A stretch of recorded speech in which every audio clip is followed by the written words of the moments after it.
Cae la tarde y en un rincón de la ciudad, en un pequeño jardín, alguien cuenta una historia, reflexiona en voz baja o conversa, paseándose bajo los árboles. Es hora de volver a casa, bajar la velocidad y darle tiempo al tiempo. Christian Warnken nos abre la verja de su jardín para que respiremos aire puro y oxigenemos el espíritu. En Pauta, aquí comienza Desde el Jardín. Lo esencial de toda exploración será volver al propio jardín y ver las cosas por primera vez, decía el poeta T.S. Eliot. Queridos y queridas radiovidentes, muy buenas tardes. Estoy abriendo la verja de madera de mi jardín y se escucha ahí el sonido de los pájaros en el sector precordillerano donde está este pequeño jardín. Yo estoy atrincherado aquí en mi biblioteca y como siempre tengo un libro que estoy hojeando, un libro que tengo muy marcado, para mí un libro esencial, quizás uno de los más bellos ensayos que se ha escrito sobre poesía en lengua española. Me refiero al Arco y la Lira de Octavio Paz. Octavio Paz tiene un capítulo sobre el ritmo. Él dice, en el fondo de todo fenómeno verbal hay un ritmo. Las palabras se juntan y separan atendiendo a ciertos principios rítmicos. Si el lenguaje es un continuo vaivén de frases y asociaciones verbales regido por un ritmo secreto, la reproducción de este ritmo nos dará poder sobre las palabras. Octavio Paz se introduce aquí en uno de los temas más apasionantes de la poesía, que muchas veces se da como una especie de acompañamiento o de elemento lateral de la poesía, cuando es un elemento consustancial a la poesía, pero no solo a la poesía. Octavio Paz va a hablar de cómo cada cultura tiene un ritmo, cada uno de nosotros tiene un ritmo. Y justamente sobre eso va a conversar, va a desarrollar este tema en un interesantísimo taller que se hará dentro de los talleres de bolsillo que hemos difundido ya otras veces aquí Desde el Jardín. La joven poeta Micaela Paredes, licenciada en Letras Hispánicas, quien hará un taller que lleva como título La música de las sílabas. Descubre el ritmo de tus palabras. Micaela, muy bienvenida esta tarde aquí al jardín. Hola Cristian, muchas gracias. Estoy muy contenta de estar acá. Gracias por la invitación. Oye, Micaela, primero que nada te quiero felicitar por haber tomado, bueno, yo he visto muchos talleres de poesía, yo hago un taller de poesía, pero pocas veces había visto un taller centrado en el ritmo, en sus distintas dimensiones. Y me gustaría que me dijeras por qué tomaste este tema, qué es lo que te apasiona o te interesa o te ha interesado de este tema, del tema del ritmo en la poesía. Sí, bueno, de alguna manera el ritmo fue lo que me llevó a entrar en la poesía de manera súper sincrónica. Y es que antes de yo de leer poemas, me enamoré del ritmo que encontré en las primeras aproximaciones a ciertos poemas en español, sobre todo de la, qué sé yo, de la Edad de Oro, pero también de toda la cultura y de la tradición latinoamericana. Y es que tomé un taller que se proponía como taller de escritura, en que es típico que uno lleva sus textos, se comentan, y el profesor, que era un poeta cubano, Virgilio López Lemus, además Virgilio, todo el peso que Sí. hay en ese nombre, nos dijo, miren, la verdad es que sí, vamos a leer algunos de sus textos, pero a mí lo que me interesa es que antes de dialogar y entrar ahí a ver sus palabras, tienen que saber cómo funcionan, tienen que sentirlas, tienen que conocer qué hay allí detrás, ¿no? Y dijo, y les voy a hacer un curso de métrica. Y yo quedé, Ujú. pero ¿y esto qué es? O sea, yo no tenía idea de qué era eso y me sonó bastante aburrido. Y en ese ir descubriendo la materialidad de las palabras, las texturas, los sonidos, me enamoré del ritmo. Y claro, comencé a escribir muy centrada en estas directrices que aprendí en el taller, aprendiendo de la tradición métrica española, aplicando, qué sé yo, estas normas de cláusulas y cómo se acentúan y cómo se combinan las palabras en un poema rimado, por ejemplo. Pero eso me llevó en el fondo a sensibilizarme con la escucha, a darme cuenta que obviamente en los poemas los ritmos están y las herramientas detrás del ritmo están utilizadas conscientemente para producir ciertos efectos estéticos, pero que ese ritmo está en todo el lenguaje y en cada cosa que decimos, ¿no? Así que por ahí va, es como ese enamoramiento que yo encontré en el ritmo de la poesía, fui descubriéndolo también en la vida cotidiana. Tú colocas como epígrafe del taller dos citas muy hermosas, una de el gran Rubén Darío, un gran indagador de ritmos, ¿no es cierto? Una especie de explorador de ritmos nuevos y de musicalidades en la poesía en español, que dice, ama tu ritmo y ritma tus acciones. Qué bonita esa idea del amar tu propio ritmo, encontrarse con tu propio ritmo, ¿no? Y es que eso es crucial, porque finalmente lo que plantea Darío en ese poema es que el ritmo no es una cuestión netamente estética, sino que tiene que ver con la manera en que estamos y somos en el mundo, ¿no? Cada uno tiene un ritmo particular y tiene que aprender a ritmar sus acciones a partir de ese Mm, reconocimiento mm. primero. Y eso tiene que ver finalmente, ¿qué es el ritmo? Porque claro, la noción de ritmo la asociamos a la música y también a la manera en que tenemos formal y abstracta de dividir el tiempo, ¿no? Una medición del tiempo abstracta, en pulsos, en segundos, en minutos, pero finalmente el ritmo es el devenir en el tiempo de todo lo que existe. Todo tiene ritmo en ese sentido. Aquí en el taller la idea es meternos a dialogar y a conversar en torno al ritmo que encontramos en el lenguaje verbal, pero antes del lenguaje verbal, y eso es otra de las citas que hay allí de Idea Vilariño, está el ritmo, incluso antes que la idea poética, antes que el concepto. Entonces, cómo nos movemos a través del tiempo y el espacio, cómo nos desarrollamos y vamos deviniendo como seres, ¿no? Y descubriendo nuestro propio ser a través de ese ritmo que está no solo en nuestras palabras, sino que en el cuerpo, en las tonalidades que usamos, y cómo además tenemos varios lenguajes, ¿no? Cuando no tomamos conciencia de cómo hablamos, pensamos que, bueno, estoy transmitiendo un mensaje y pensamos solo en el contenido, pero cuán importante es, y muchas veces sin darnos cuenta estamos procesando información instintivamente de lo que alguien nos dice, más que en el qué está diciéndonos, en el cómo nos llega eso, ¿no? Si le creemos o no, si nos produce confianza o no, si es un ritmo muy acelerado que trata de convencernos y persuadir, o si está eh, transmitiéndonos a través de esas otras posibilidades más sutiles que tienen que ver con lo material de las palabras, ¿no? En el principio fue el ritmo. Bueno, nuestra cultura cristiana occidental más bien está fundada en la idea que en el principio fue el verbo, y en el mundo hindú, en el Upanishad se habla, en el principio estaba la sílaba om, o sea, el sonido. Pero en realidad Exacto. es interesante esta idea de decir que en el principio fue el ritmo, antes Ujú. que el logos, podríamos decir, ¿no? Exacto. Y es que eso está también sí, en casi todas las culturas antiguas, que tiene que ver con la experiencia del tiempo que tenían también, ¿no? Claro, al principio fue el verbo, pero el verbo también pensado como emanación de la voz, ¿no? No como la palabra escrita ahí en el papel, sin una emanación física.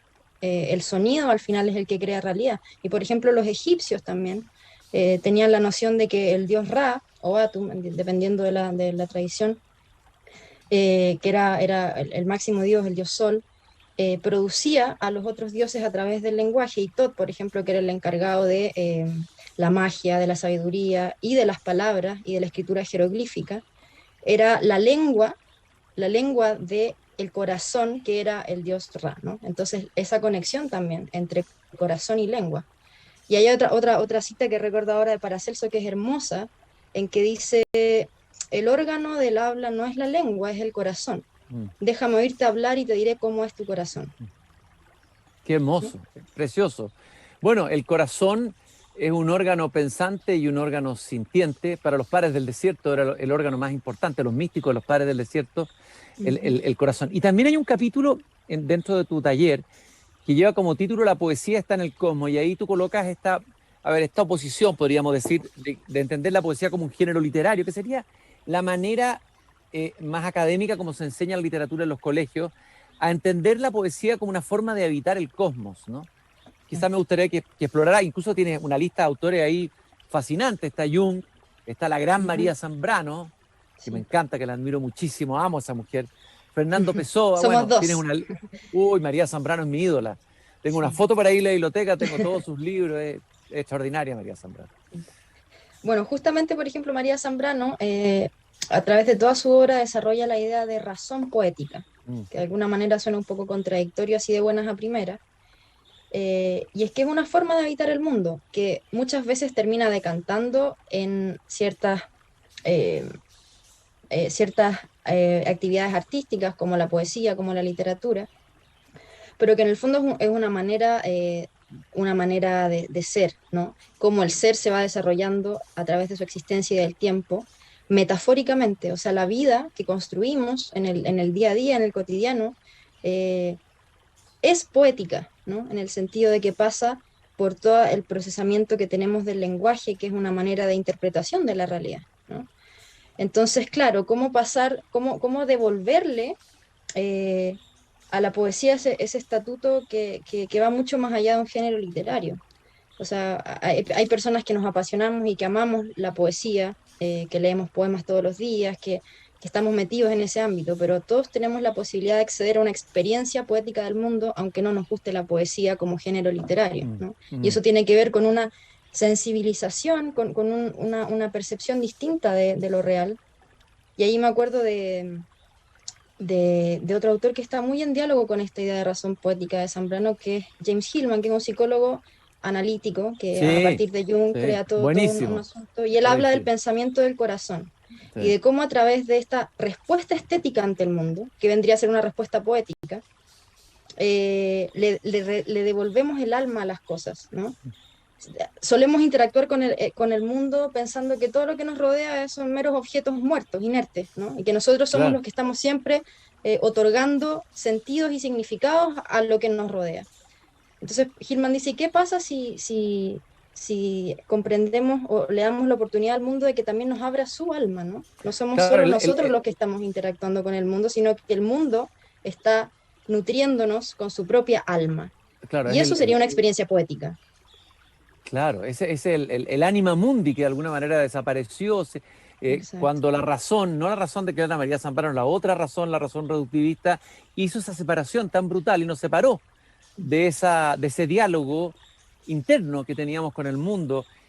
Tú nombras a Jung también, a ver, Jung y el ritmo, o Jung dentro de tu taller, así un vislumbre nomás, no, no pido que me cuentes todo el taller, sino que me interesó que Sí. estuviera Jung ahí.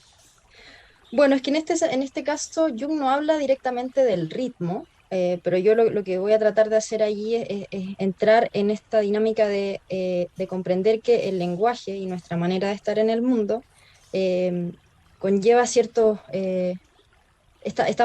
conlleva cierta conciencia de un diálogo entre el mundo interno y el externo, ¿no? Cómo volver a generar ese puente. Entonces, a partir de ciertas nociones de la psicología junguiana que tienen que ver justamente con eso, ¿no? Con leer el mundo, y ahí lo conecto con Hillman, leer el mundo no solo desde nuestro intelecto y desde los contenidos de nuestra conciencia y de nuestro ego, sino que dejar que las cosas con las que interactuamos, ¿no? nos muestren también ciertos contenidos y allí, de alguna manera, el ritmo como una posibilidad de escucha, más que de emanación de cierta manera de hablar o de plantear en nuestro propio lenguaje, de escuchar el ritmo del que somos parte, ¿no? Que tiene que ver con el inconsciente colectivo también. El inconsciente colectivo no como algo que está dentro de nuestra cabeza, sino que como cierta información que nos rodea y posibilidades de ser que están disponibles para todo ser humano, ¿no? Como entrar en ese flujo.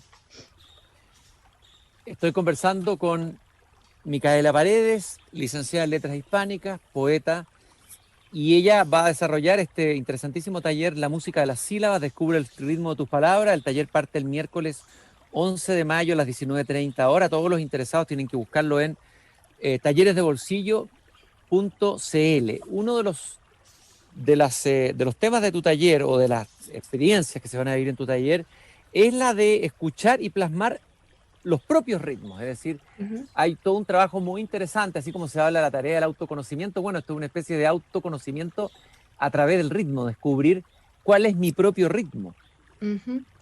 Claro, y la idea es que lo primero sería ejercicios en que vamos a tratar de afinar y sensibilizar nuestra escucha, ¿no? La recepción de sonidos y de ritmos de lo que nos rodea. Eh, para así, a través de esa sensibilización primera, ir tomando cierta conciencia sobre patrones que rigen nuestra manera de comunicarnos en el día a día, ¿no? Todos de repente estamos súper habituados a... tenemos un rango bastante limitado de palabras que usamos todos los días, por ejemplo. Entonces, cada uno podría empezar a tomar conciencia sobre la propia constelación de palabras que usa día a día, ¿no? Y en qué contextos. En el trabajo, de pronto, estamos limitados a cierto léxico y además a cierta manera de comunicarnos, a cierto tono. O sea, aquí, por ejemplo, estamos tú y yo, Cristian, utilizando un lenguaje que luego va a cambiar cuando salgamos de aquí y de repente, no sé, me va a llamar una amiga y yo le voy a hablar con otro ritmo, con otro Mm. lenguaje. Inconscientemente voy a hacer ese cambio, pero cómo empezar a tomar conciencia de los distintos lenguajes que utilizamos día a día y plasmarlos tanto por escrito, porque hay un ritmo en la escritura también, silencioso, pero ritmo al fin y al cabo. Entonces, explorar esas distintas posibilidades de nuestros ritmos cotidianos, en lo oral, en lo escrito, y además poder ver ciertos ejemplos más concretos en piezas y textos orales y escritos en prosa, de canciones, de poemas. No desde un análisis formal. Puede que por ahí también, claro, de repente va a ser útil entender ciertas nociones de la métrica y qué sé yo, pero la idea es sensibilizarnos a la escucha, a las cualidades del sonido y de lo que percibimos día a día. Hay otra cita que colocas como epígrafe dentro del taller, es la famosa cita de Rubén Darío: yo persigo una forma que no encuentra su estilo. Es la angustia del poeta que intenta encontrar ese estilo, un poeta sin estilo, un poeta sin su forma, un poeta sin su ritmo, es un poeta perdido. Pero Ujú. nosotros también podemos encontrar un estilo de alguna manera, ¿no? Sí, pues de Eh, todas maneras. Y es interesante como, claro, también eso cambia porque de pronto dentro del paradigma de lo poético como género literario y de un autor que busca cultivar un cierto estilo, hay toda una conciencia puesta ahí, ¿no? Y ciertas herramientas formales que se utilizan o no para llegar a un estilo. Pero lo queramos o no, en nuestra vida cotidiana todos tenemos un estilo que hemos cultivado sin darnos cuenta. Entonces, ¿cómo tomar conciencia de ese estilo? Y también saber aprovecharlo mucho mejor, ¿no? Cómo en ciertos momentos podemos utilizar ciertas herramientas lingüísticas, verbales y no verbales, eh, para, para plasmar mejor lo que queremos decir a través del cómo lo estamos diciendo. ¿Mm? Octavio Paz decía en este mismo capítulo El ritmo, una frase que aquí tengo subrayada, que siempre me ha como rondado, que es que el ritmo no es medida, sino tiempo original. Hermoso, Hermoso, ¿no? tiempo original. Bueno, y eso también se relaciona con esta idea de eso, del tiempo como algo vivo, ¿no? A experimentar esa noción del tiempo cualitativamente y no tanto desde lo cronológico, ¿no? Ahí yo me acuerdo también de, bueno, Gonzalo Rojas, por ejemplo, que tenía todo un tema con el ritmo y con la música de las sílabas, y él dice que más que escribir, por ejemplo, desde ciertas métricas o ciertas medidas silábicas, rítmicas, no escribía desde allí, sino que hacia un ritmo, Mm. buscando permanentemente esa conexión que al final tiene que ver con el ritmo del universo, ¿no? Mm. El mismo Rubén Darío dice en eso que citaste al principio: ama tu ritmo y ritma tus acciones bajo su ley, así como sus versos. Eres un universo de universos y tu alma es una fuente de canciones, ¿no? Entonces esta conexión entre el ritmo personal, el propio universo, y el universo que nos contiene, ¿no?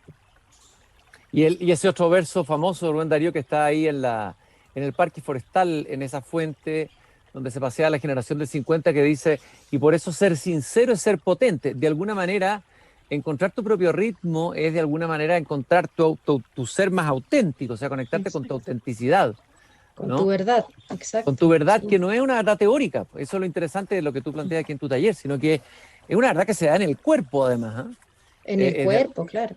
El ritmo lo sentimos a través del cuerpo, ¿no? Imagínate que el primer ritmo al que ya damos por sentado y que casi nunca escuchamos es el que nos mantiene vivos, que es el ritmo del corazón, que está todo el tiempo allí palpitando, ¿no? Entonces, cómo también conectarse con ese ritmo es retomar esa experiencia corporal, sensorial de la realidad y del habitar el mundo. Tú has insistido acá, has hablado varias veces de la escucha. En general, la poesía cuando se enseña, digo en general, no quiero ser injusto, en los colegios es leer un poema. Ya, chiquillos, vamos a leer un poema. En vez de decir, vamos a escuchar un poema. Y tal vez ahí se ha cometido un error, digamos, de darse este salto tan rápido del oral a lo escrito. Gabriela Mistral insistía mucho en la oralidad, ¿no?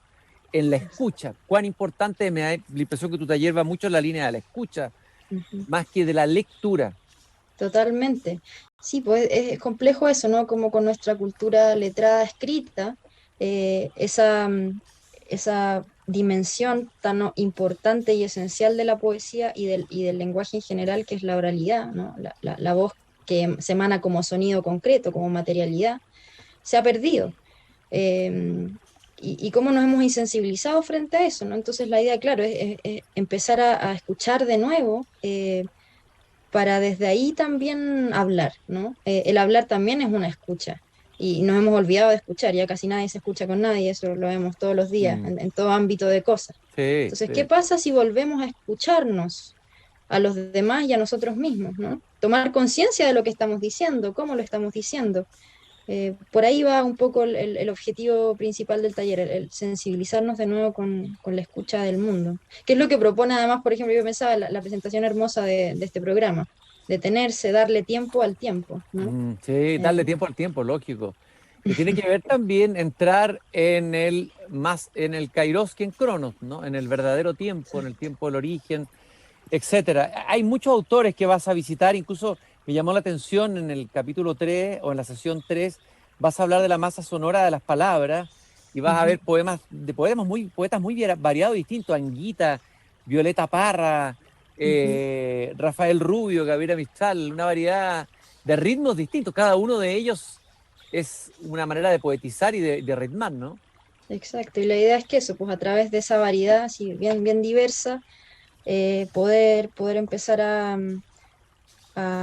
percibir con los sentidos esas diferencias, cada uno allí, esa diferencia de ritmos y de voces, están hablando finalmente más que de solo elecciones estéticas, formales. Allí está plasmada el alma de cada uno de esos poetas, ¿no? Entonces, por ejemplo, pienso ahí, bueno, todos hay similitudes y también diferencias o particularidades en cada una de esas poéticas, ¿no?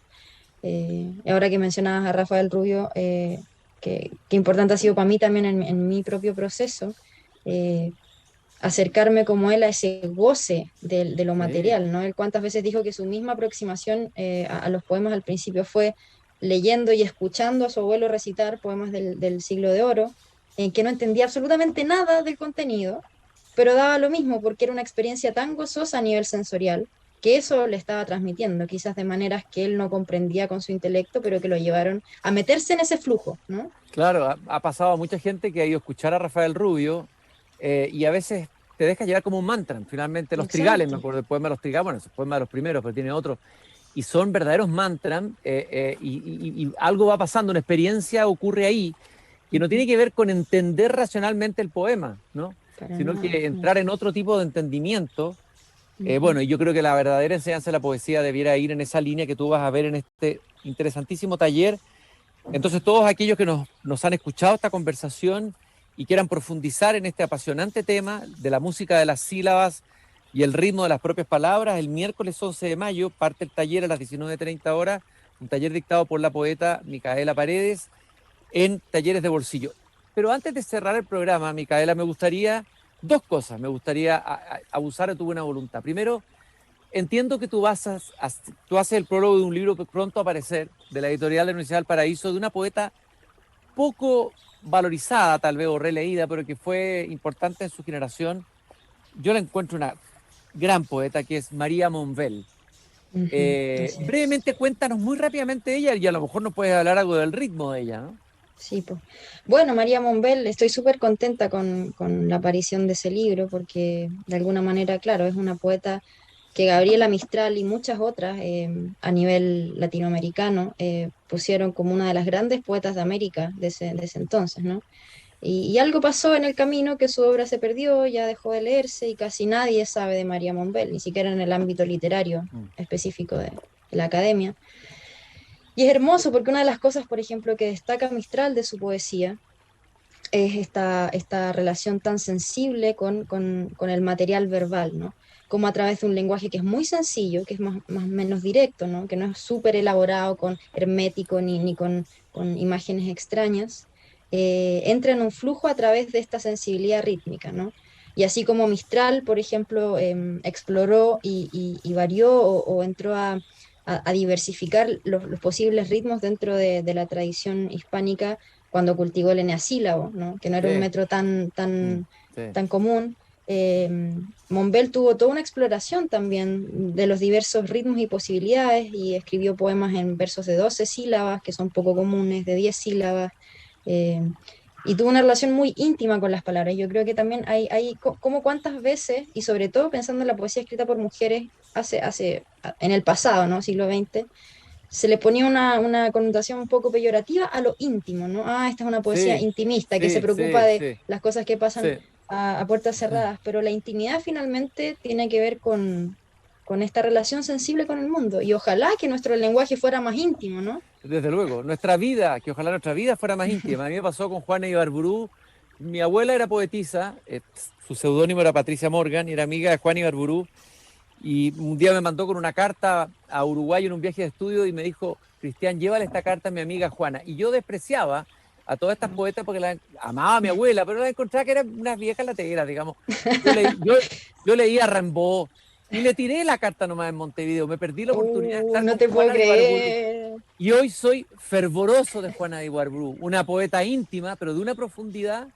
Hay un poema de María Bombel, que si tú me permites, que Nicanor Parra amaba este poema, tú lo conoces, que lo voy a leer para que tengamos en el oído lo que tú estás diciendo de ella. Mi Por hija favor. juega en el jardín. Mi hija juega en el jardín y yo la miro quieta y triste. Triste de tanta dicha, triste porque la dicha tiene fin. Viene corriendo y se va luego y me da un beso o una flor. Su voz musita a veces un ruego, a veces un mimo encantador. Es la más linda de las flores, en ella están dicha o dolor. ¿Qué han sido todos mis amores comparados con este amor? No pienso en destinos amargos, ni en que las cosas tienen fin, pero quisiera largos, largos estos momentos del jardín. Un poema perfecto para leerlo en el jardín, una belleza. Y Hermoso. te quiero pedir entonces, Micaela, que terminemos sintiendo tu ritmo, leyendo tú un poema tuyo, Micaela Paredes, poeta, quien va a dictar este curso que parte el miércoles 11 de mayo en Talleres de Bolsillo, la música de las sílabas del cubre el ritmo de tus palabras. Vale, voy a terminar leyendo un poema que es de mi segundo libro, que se llama Ceremonias de Interior, y que se titula Partidas. Es difícil habituarse otra vez a los objetos, tras cada pérdida o partida, a la temperatura de memorias demasiado recientes, inscritas en un cuerpo que se ha quedado solo, en medio de una oscuridad que las lámparas no ocultan. Aprender a mirar de nuevo las cortinas, los muebles, el marco de la puerta, por la que nadie nunca volverá a cruzar, porque no es la misma puerta. El dolor de las tablas levemente descuadradas, habituales en su queja y trastocadas, sin embargo, por el horror de una luz sospechosa. Ejercitarse sin éxito en el oficio de habitar los desfases que el tiempo va sembrando tras nosotros.